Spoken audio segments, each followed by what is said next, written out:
بسم اللہ الرحمن الرحیم۔ السلام علیکم ورحمۃ اللہ وبرکاتہ۔ امید ہے کہ آپ سب اللہ کے فضل و کرم سے خیر و عافیت سے ہوں گے اور ایمان کی بہترین حالتوں میں ہوں گے۔ آج ہم کتاب سنن نبی داؤد کا سبق نمبر 30 پڑھیں گے، جس کا عنوان ہے قسم کھانے اور نظر کے احکام اور مسائل کا بیان۔ تو دیکھیے، کیونکہ ہم کتاب الایمان والنذور کا چوتھا حصہ پڑھ رہے ہیں، تو آج انشاءاللہ اسی میں ہم مختلف عنوانات کو تفصیل کے ساتھ پڑھیں گے۔ تو پہلے یہ باب دیکھیے، باب الرجل یحلف ان لا یتأدم، یعنی کہ جو شخص سالن نہ کھانے کی قسم کھا لے اس کا کیا حکم ہے۔ تو پہلے حدیث کی عبارت دیکھیے، بسم اللہ الرحمن الرحیم، وبه قال حدثنا محمد بن عیسیٰ قال حدثنا يحيى بن العلاء عن محمد بن يحيى بن حبان عن يوسف بن عبد الله بن سلام قال رأيت النبي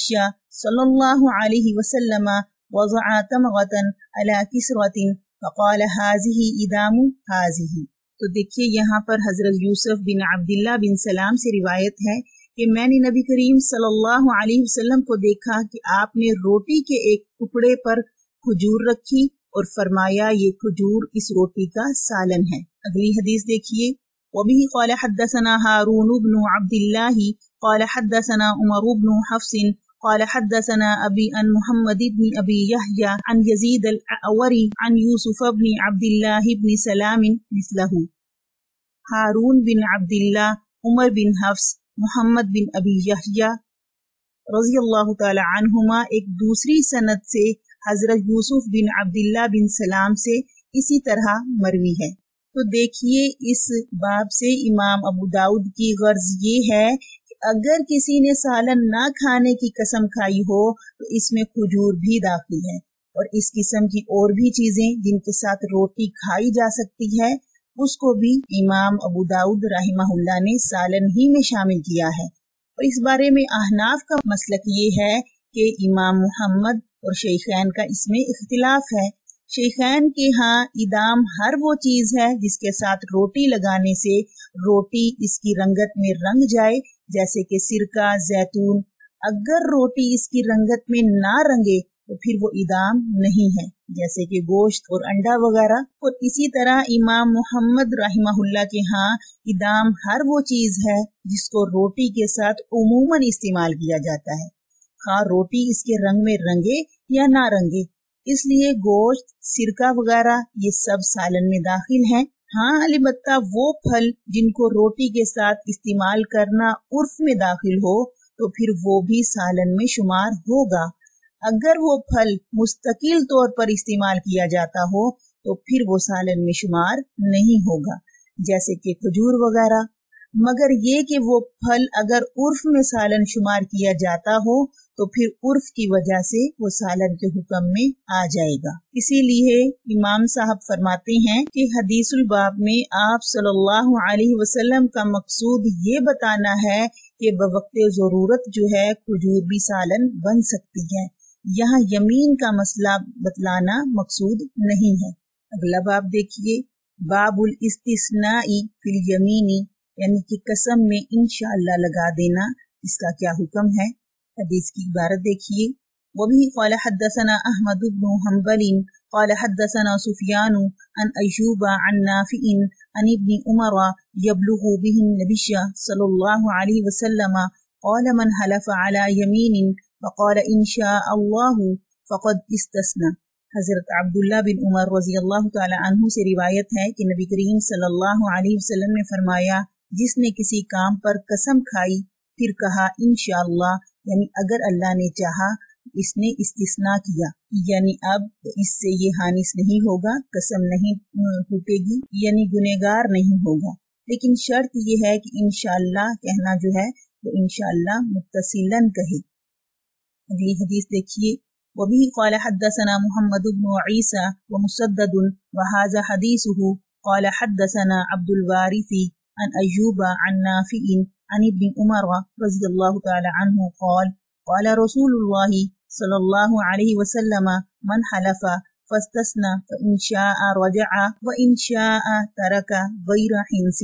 حضرت عبداللہ بن عمر رضی اللہ تعالی عنہ سے روایت ہے کہ نبی کریم صلی اللہ علیہ وسلم نے فرمایا، جو شخص قسم کھائے اور پھر استثناء کر دے یعنی انشاءاللہ کہہ دے تو وہ چاہے تو قسم کو پورا کرے اور چاہے نہ کرے تو وہ حانث نہیں ہوگا، یعنی قسم توڑنے والا گنہگار نہیں ہوگا۔ یعنی کہ فائدہ یہ ہوگا کہ اگر قسم کے خلاف بھی کرے تو کفارہ لازم نہیں ہوگا اور آدمی جھوٹا نہیں ہوگا، اس لیے اس کی قسم اللہ تعالیٰ ہی کی مشیت پر تھی، تو معلوم ہوا کہ اللہ تعالیٰ نے ایسا نہ چاہا، اس نے قسم کے خلاف عمل کیا۔ اب یہ قسم کے کفارے سے بچنے کا عمدہ طریقہ ہے، اور جمہور علماء کرام کا مذہب یہ ہے کہ جب قسم میں انشاءاللہ لگا دے تو پھر وہ منعقد نہیں ہوگی، یعنی توڑنے میں کفارہ واجب نہیں ہوگا، لیکن شرط یہ ہے کہ انشاءاللہ قسم کے ساتھ ہی کہے، یعنی قسم کے ساتھ ہی انشاءاللہ متصل ہو۔ اسی طرح انشاءاللہ کہنے سے قسم ختم ہو جاتی ہے۔ پھر اگر کام نہ کیا جائے جس کا ذکر کیا گیا تھا تو پھر قسم توڑنے کا گناہ نہیں ہوگا اور کفارہ بھی نہیں دینا پڑے گا۔ اس کی وجہ یہ ہے کہ قسم تاکیدی عزم کو ظاہر کرنے کے لیے ہوتی ہے، اور انشاءاللہ کا مطلب ہے کہ اگر اللہ نے چاہا تو میں ایسا کروں گا، اور مستقبل کے کاموں میں بندے کو اللہ کی مرضی معلوم نہیں ہوتی تو اس میں گویا اس عزم کی نفی ہے، اور یہ احتمال آ گیا کہ ممکن ہے کہ میں یہ کام کر سکوں یا نہ کر سکوں، اس لیے اب اس پر کوئی کفارہ نہیں ہوگا۔ اگلا باب دیکھیے، باب ما جاء فی یمین النبی صلی اللہ علیہ وسلم ما کانت، یعنی کہ نبی کریم صلی اللہ علیہ وسلم کی قسم کس طرح کی ہوتی تھی، اس کے بارے میں ہم انشاءاللہ تفصیل کے ساتھ پڑھیں گے۔ تو پہلے حدیث کی عبارت دیکھیے، وَبِهِ قَالَ حَدَّثَنَا عَبْدُ اللَّهِ بْنُ مُحَمَّدٍ النُّفَيْلِشُ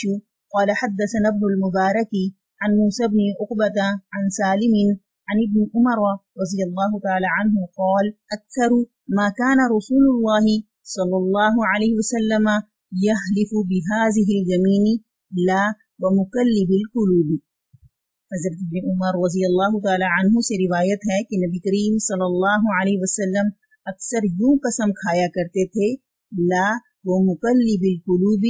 نہیں، ای لیس الامر كذلك، یعنی قسم ہے مقلب القلوب کی، یعنی قسم ہے دلوں کو پھیرنے والی ذات کی۔ اگلی حدیث دیکھیے، وَبِهِ قَالَ حَدَّثَنَا أَحْمَدُ بْنُ حَنْبَلٍ قَالَ حَدَّثَنَا وَكِيعٌ قَالَ حَدَّثَنَا إِكْرَمَةُ بْنُ عَمَّارٍ عن عاصم بن شميخ عن أبي سعيد الخدري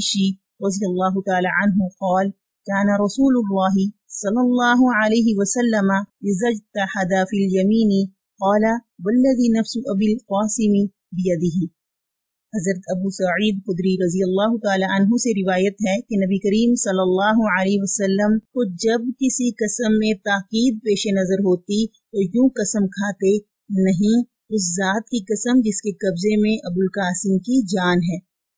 اگلی حدیث کی عبارت دیکھیے، وَبِهِ قَالَ حَدَّثَنَا مُحَمَّدُ بْنُ عَبْدِ الْعَزِيزِ بْنِ أَبِي رِزْمَةَ قَالَ أَخْبَرَنِي زَيْدُ بْنُ هُبَابٍ قَالَ أَخْبَرَنِي مُحَمَّدُ بْنُ حِلَالٍ قال حدثني أبي أنه سمع أبا هريرة رضي الله تعالى عنه يقول كانت يمين رسول الله صلى الله عليه وسلم إذا حلف يقول لا وأستغفر الله۔ حضرت ابو ہریرہ رضی اللہ تعالی عنہ سے روایت ہے کہ نبی کریم صلی اللہ علیہ وسلم جب قسم کھاتے تو یوں فرماتے، لا واستغفر اللہ، نہیں، اور قسم ہے میں اللہ سے بخشش مانگتا ہوں۔ تو دیکھیے ان احادیث میں نبی کریم صلی اللہ علیہ وسلم کے قسم کھانے کا انداز اور طریقہ بیان ہوا ہے کہ پہلے جو گفتگو یا بات ہو رہی ہوتی تھی اگر وہ صحیح یا درست نہیں ہوتی تو آپ پہلے لفظ لا سے اس کی تردید اور نفی فرماتے، پھر اللہ کے صفاتی نام سے قسم کھاتے۔ تو اس سے معلوم ہوا کہ اللہ تعالیٰ کے صفاتی نام سے یعنی اللہ کی صفات عالی سے بھی قسم کھانا جائز ہے،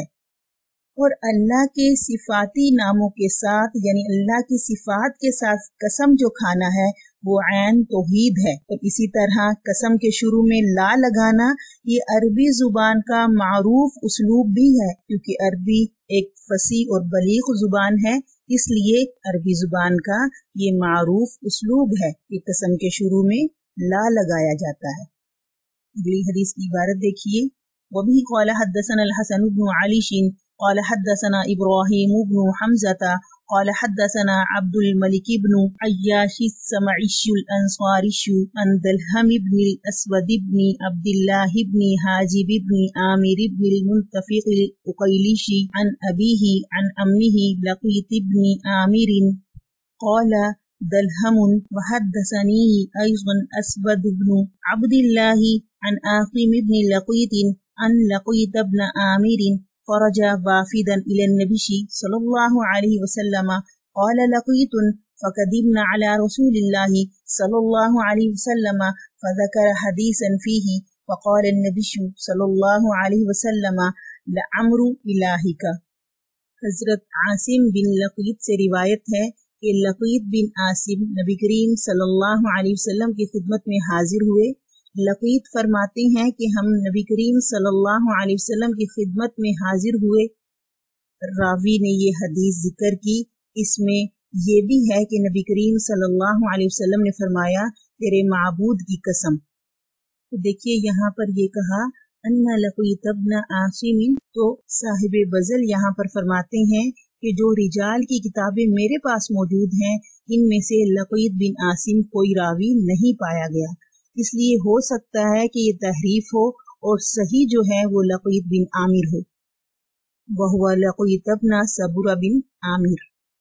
پھر آگے فرمایا لعمر الہک، یعنی اللہ کی حیات کی قسم، هو الحی القیوم، اللہ کی صفات میں سے ہے۔